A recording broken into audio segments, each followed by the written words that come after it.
네, 끝내주는 인터뷰 홍춘욱 대표님하고 말씀 나누도록 하겠습니다. 어서 오세요. 네, 안녕하세요. 반갑습니다. 네, 요즘 많이 나오는 얘기가 한국 경제 이제 고점을 지나는 거 아니냐, 이제 앞으로 추락할 일만 남은 거 아니냐, 이런 얘기가 많은데 요거 좀 자세히 다뤄주시면 좋겠는데요. 일단 총론적으로 이거 어떻게 판단해야 될까요? 피크 코리아라고 이렇게 딱 요약해서 많이 얘기를 하더라고요. 네, 25년째 나오는 가스라이팅이다, 저는. 아, 피크 코리아는 가스라이팅이다. 예, 그러니까 아. 이제 사람들을 침체시키고 또는 공포 마케팅 하는 거라고 저는 보죠. 아, 그러니까 왜 그러냐 하면 우리나라가 일단 지난 한 2007년, 8년 이후부터 시작해서 보더라도 PPP, 그러니까 구매력 기준 1인당 국민 소득이 한 2배 늘었고 기업들 이익은 4배 늘었거든요. 예, 그러니까 이제 물론 이제 기업 이익은 2022년 기준이죠. 왜냐하면 23년 아직 안 나왔으니까. 네네. 그러니까 여러 가지를 보더라도 우리나라가 이렇게 남들에 비해서 부족한 면이 있을 수는 있는데 망했다. 이제 무너지는 일만 남았다. 끝이다라는 말을 하기에는 우리보다 더 힘든 나라가 전 세계에 한 150개는 있는 것 같은데 한국에 대해서 우리 한국 사람들이 너무 좀 표현이 그렇습니다만 너무 가혹한 잣대를 들이대는 게 저는 좀 많이 느껴집니다. 지금 그렇게 말씀하시는 것은 홍 대표님께서는 이전부터, 그러니까 지금 말씀하신 2008년 그 훨씬 이전부터 증권가에서 이코노미스트로 쭉 활동을 해오시면서 경제를 지켜보면서 얻은 결론이라고 생각해도 됩니까? 이게 지금 올해로 31년째인데 네네. 31년 내내 하루에 논문 한 3편 안 읽은 날은 없는 것 같아요. 아, 네네. 네, 이제 그게 취미니까, 네. 그게 일이니까. 네네.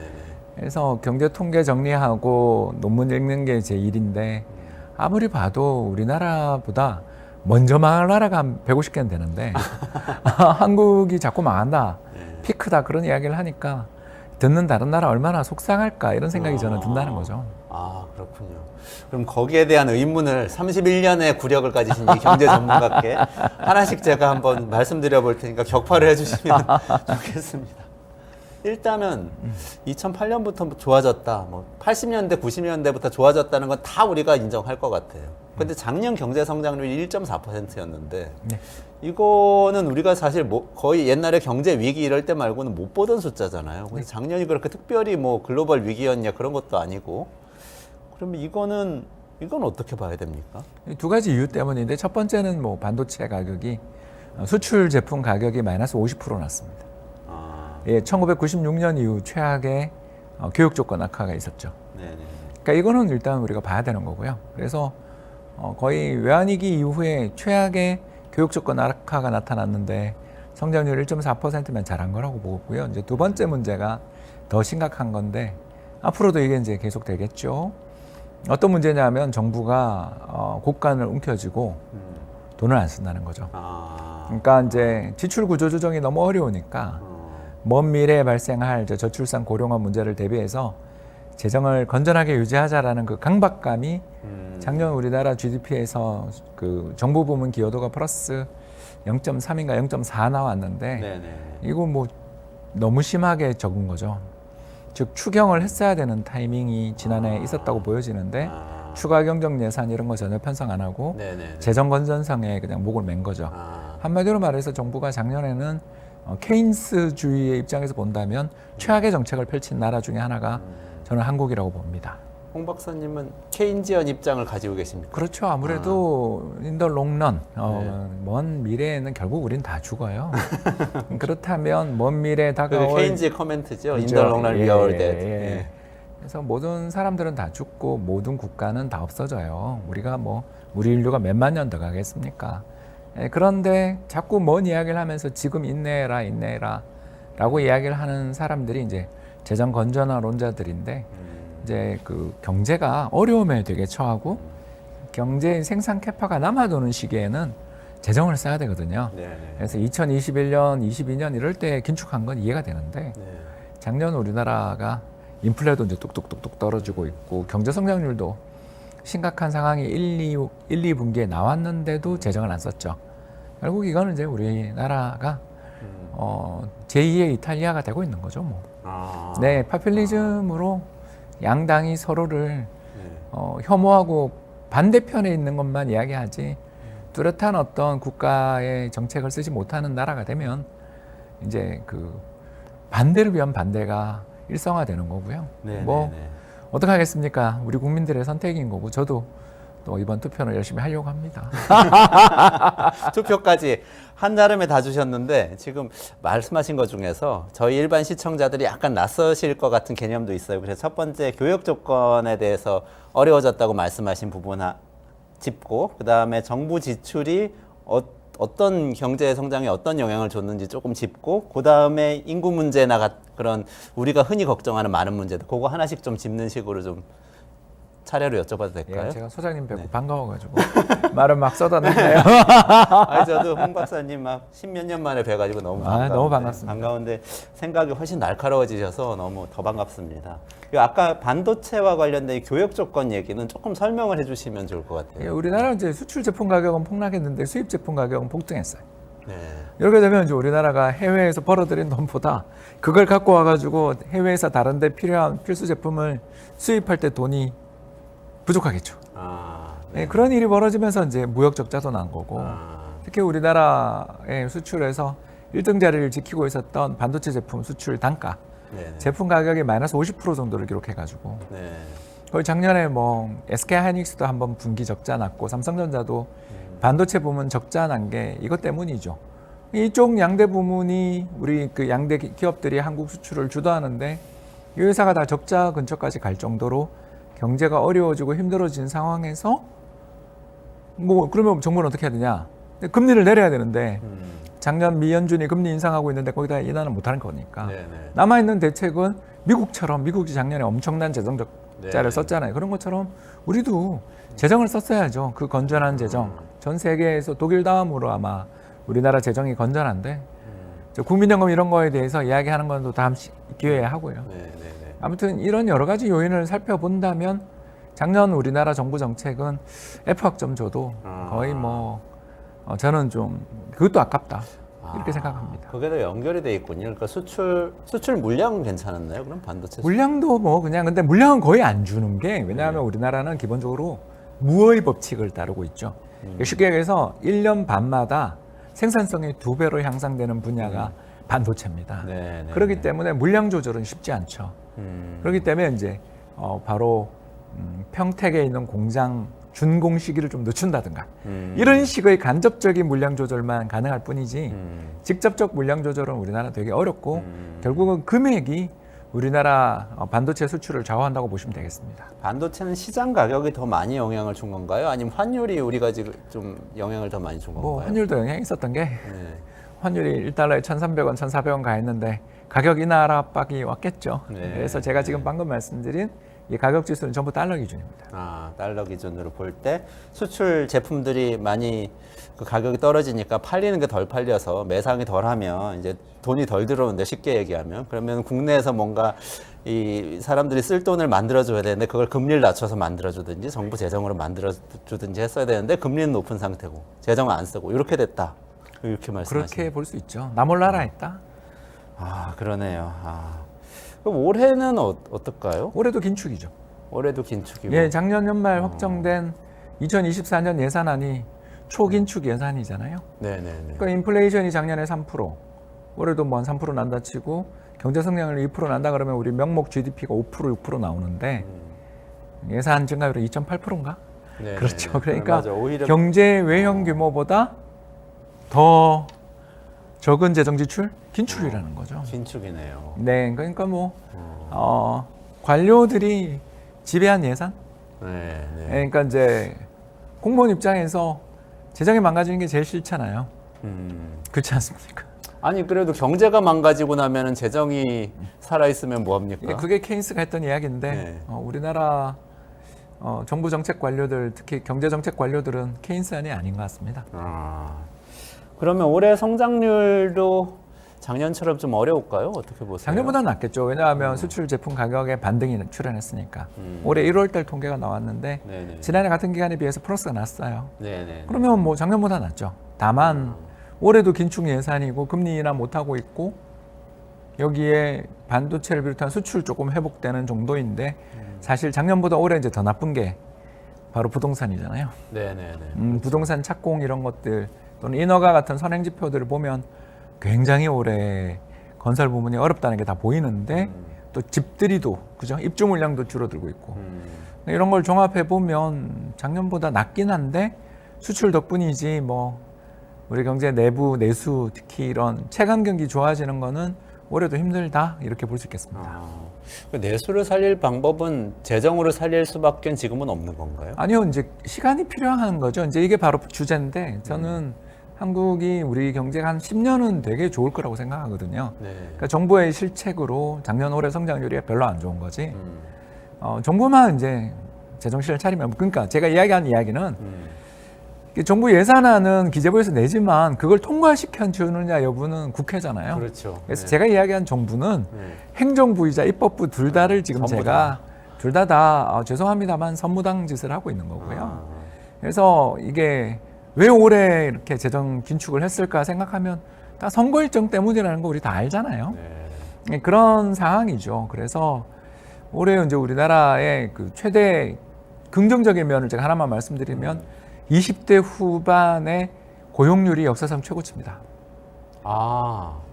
역사상 최고치인가요? 예. 그러니까 통계 작성 이후 최고치입니다. 청년 실업 문제라는 거는 이제 사라진 지 오래되고 있죠. 적어도 그러니까 실업 문제가 남아 있지만 그건 정말 안타까운 이야기입니다. 예, 그 이전 선배들의 이제 실업이 이연된 장기 실업자 문제이지. 네네. 지금 20대 후반, 25세에서 29세로 가는 그 젊은 층의 실업률은 그러니까 연령대별 실업률을 봐야 되는 거죠. 네네네. 이건 최저 수준, 역사상 최저 수준입니다. 그러면 다시 말해서 새로운 일자리 공급이 되고 있다는 그런 그것도 뜻인가요? 있겠고 네. 58년 개띠를 필두로 한 베이비붐 세대들이 은퇴를 국민연금 받고 있죠. 자리를 비워주고 있다. 그리고 지금 저도 오늘 전철 타고 왔는데 직원거사님들 지하철 공짜로 타시는 연령대가 됐죠. 만 65세.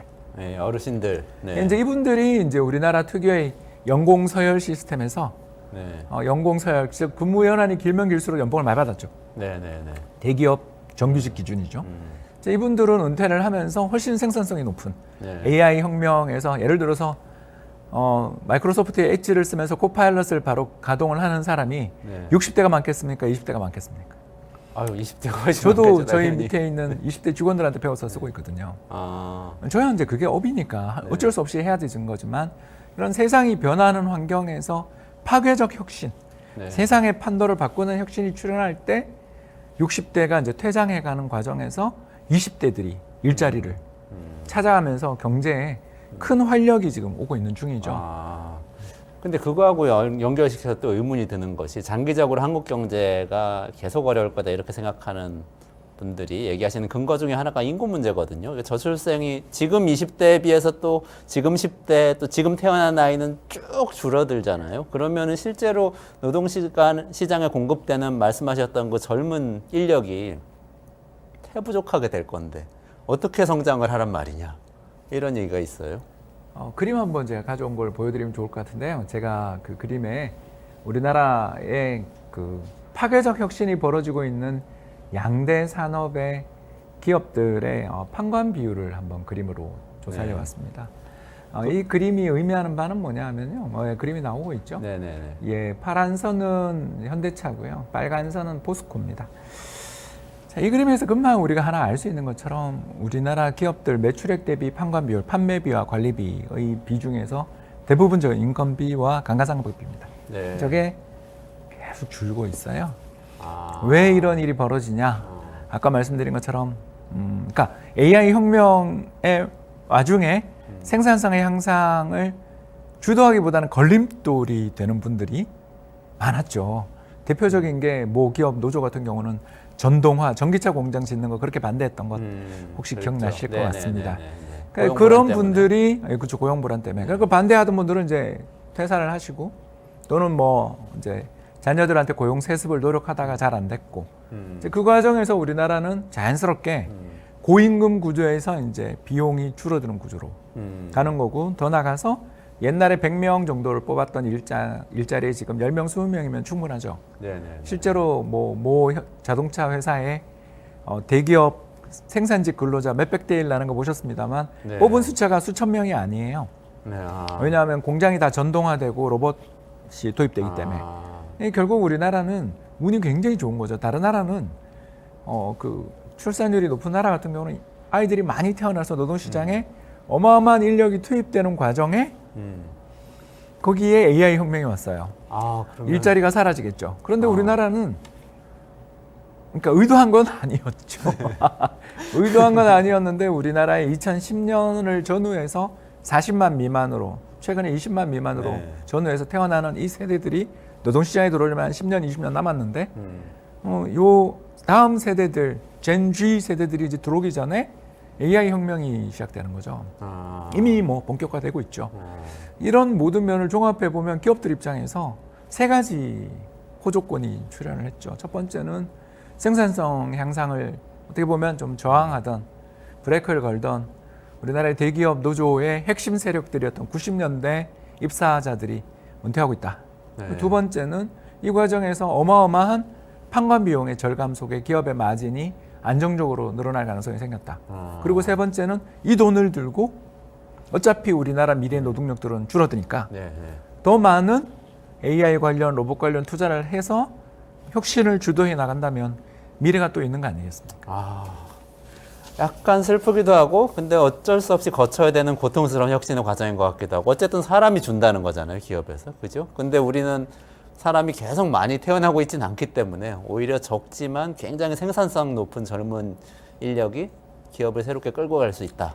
예, 뭐 저는 아까 방금 자동차랑 철강만 했는데 사실 저는 대부분의 직장 커리어를 금융권에서 보냈거든요. 네네. 특히 은행에 오래 일을 했었는데 네. 요즘 은행이 1층에 점포 있는 거 보신 적 있습니까? 다 없어졌죠. 예, 왜냐하면 뭐 토스, 네. 카카오 뭐 등등을 통해서 전부 우리 모바일 앱을 이용해서 이체 이런 거 서비스를 하면서 이제 전체 노동력들의 그 비중들은 줄어들고 네.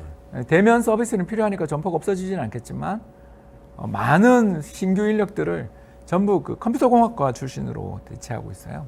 은행에서요? 예, 그러니까 상경 계열의 졸업생들이 갈 수 있는 가장 큰 직장이 은행이었다면 네. 이제는 공학 계열들이 가는 직장이 됐어요. 아니 우리 경제학과 경영학과 후배님들 큰일 났네요. 예, 저도 뭐 경영학 박사입니다만 이제 우리 세대들의 입장에서 이야기를 하자면 문과 졸업생들을 하더라도 두 가지는 필수가 된 세상에 와버린 거죠. 첫 번째는 통계학을 공부하셔야 되고 그리고 기본적인 통계학을 공부하고 두 번째는 바로 그걸 활용할 수 있는 코딩.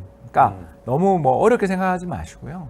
제 생각에는 스타티스타나 뭐 세스 정도 가면 좋겠습니다만 그 밑에 레벨이라도 얼마든지 요새 굉장히 쉬운 통계 패키지 툴들이 나오고 있으니까 그런 쪽의 프로그램들을 잘 다루시는 것이 어떻게 본다면 이 변화된 세상에 우리 상경 계열 제자들이 후배들이 어떻게 보면 생존하고 또 미래를 개척해 나갈 수 있는 방법이 아닐까 생각해 봅니다.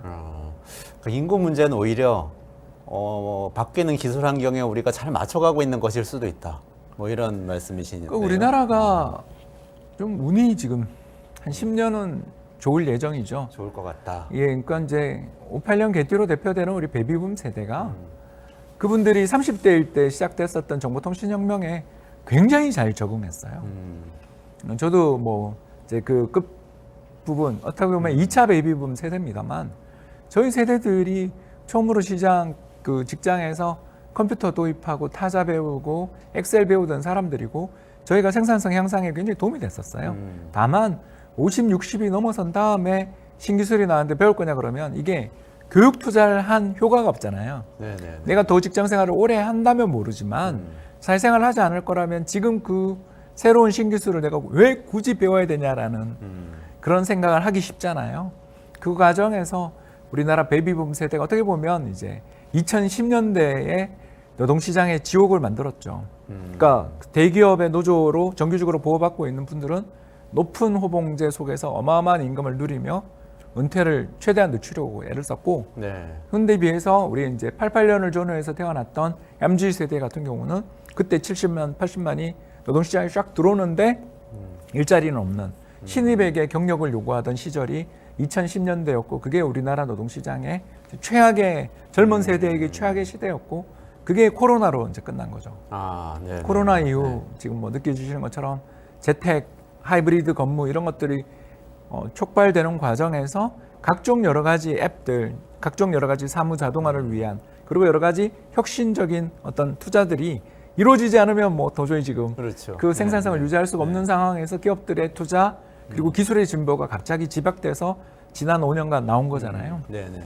그러니까 뭐 어쩔 수가 없는 이제 노동시장의 변화가 최악의 노동시장, 최악의 노동 불황은 한 5년 전에 끝났고 2019년에 끝났고 이제부터는 이제 20대 후반에 접어든 네. 남성 기준 군대 갔다 와서 취직을 하려는 분들에게 일자리가 너무나 많고 그게 노동력이 너무너무 부족하다 보니까 이번에 이제 산업연수생 비자, E9 비자를 엄청나게 확대하는 이런 어떤 특단의 조치까지 쓸 정도로 외국에서 들여와야 될 정도의 노동시장의 수급이 바뀐 거죠. 아, 이게 엄청 희망적이면서도 제가 그래도 또 이렇게 의심이 약간씩 드는데 아까도 반도체 가격 좀 바뀌었다고 해가지고 우리 경제가 출렁했다는 작년에 1.4%밖에 성장 안 했다는 그 얘기 하셨잖아요. 그 반도체는 뭐 그렇게 중요한 건 알겠는데 이거 하나 가지고 그 많은 인력을 다 소용할 수 있나? 그런 걱정도 좀 되는데요. 그렇죠. 근데 이제 우리가 노동 시장에서 가장 중요한 효과 중에 하나가 클러스터 효과라는 건데요. 그러니까 이제 평택이 아마 어마어마한 대도시가 되고 아마 이제 지방 광역시보다 더 큰 도시가 될 텐데 지금 수원이 그런 것처럼 네. 수원 화성이 다 100만 넘었잖아요. 네네. 그러는 이제 1년에 염주알처럼 이렇게 엮여가는 거대한 노동시장이 생기게 되면 그리고 그 일자리들이 생기면 그 주변에 보통 5개 정도의 추가적인 일자리가 생깁니다. 야. 왜 그러냐 하면 첫 번째는 인프라를 건설해야 되니까 지금 전국의 용적공들 다 평택에 가 있다 그러죠. 두 번째 사람들이 살 주거지가 필요하니까 건설이 해야 되죠. 네. 세 번째는 이런 첨단 산업들을 위해서는 전력선 그리고 무엇보다 더 중요한 게 수철입니다. 그러니까 초순수라고 불리우는 아주 불순물이 적은 물들이 들어가야만 네네. 그 수율을 높일 수가 있어요. 네네네. 그리고 당연한 이야기지만 이렇게 미래 그쪽 관련된 일들이 생기면 교육 관련 투자나 또 그 관련되어 있는 좋은 학교들이 생기게 되고요. 네네. 마지막으로는 이제 그 일대에 모여 있는 그 수많은 일자리들을 위한 서비스 일자리가 네네네. 그래서 좋은 첨단 정보통신업계에 한 자리 정도 일자리가 생기면 그 주변에 보통 5개의 추가적 일자리가 생긴다고 해요. 그게 클러스터링의 효과가 되겠죠. 그래서 우리나라 입장에서 중요한 건 정보통신 또는 2차 전지, 전기차, 철강, 조선, 화학, 스마트폰, 디스플레이로 이어지는 이 이제 세계에서 탑 레벨 내지는 탑 근처의 기술을 보유하고 있는 이 산업들이 얼마나 앞으로도 경쟁력을 유지하느냐가 이제 정말 중요한데 다행스러운 건 우리나라 정부가 올해 R&D 예산을 깎긴 했습니다만 그래도 기업 쪽의 R&D 연구가 워낙 크다 보니까 네네네. 한국이 GDP 대비 R&D 예산 기준으로 이스라엘에 이어서 세계 2위거든요. 그러니까 이렇게 노력했었는데도 경쟁력이 약화된다. 그건 어쩔 수가 없는 거죠. 그건 운이 없는 문제겠죠. 그러니까 우리가 집중 투자하지 않은 다른 데서 터지는 거겠죠.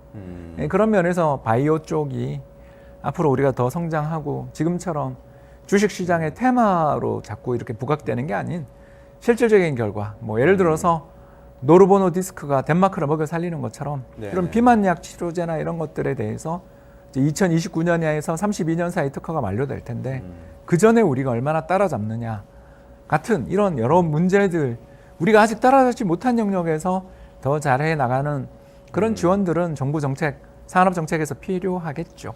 그러니까 반도체, 화학, 교육이라든지 이런 서비스 이런 데도 반도체 잘 돼 나가면 뭐 2차 전지 이런 데까지 다 퍼져 나가면서 투자가 될 수 있고 되고 있고 그거는 뭐 100%는 아니지만 일정한 경쟁력을 가져올 가능성이 높다. 이런 긍정적인 생각이신 거죠. 그리고 미국이 뭐 중국을 망가뜨렸으니까 이번에 중국의 후아웨이가 생산했던 폰을 보더라도 7나노 정도로 보이는 그런 반도체 파운드리 기술이 적용된 것으로 보이고 중국의 SMIC가 그걸 생산한 것으로 보여지는데 지금 탑 레벨의 파운드리 회사들이 TSMC나 삼성전자가 2나노에서 4나노 사이의 기술을 가지고 지금 치열한 경쟁을 벌이고 있는데 한때 세계 시장을 주름잡던 화웨이가 폰을 만들면서 그런 기술을 썼다라는 건 미국을 비롯한 전 세계의 어떤 중국 반도체에 대한 어떤 칩 액트, 그죠? 네네. 예, 이걸 비롯한 네네.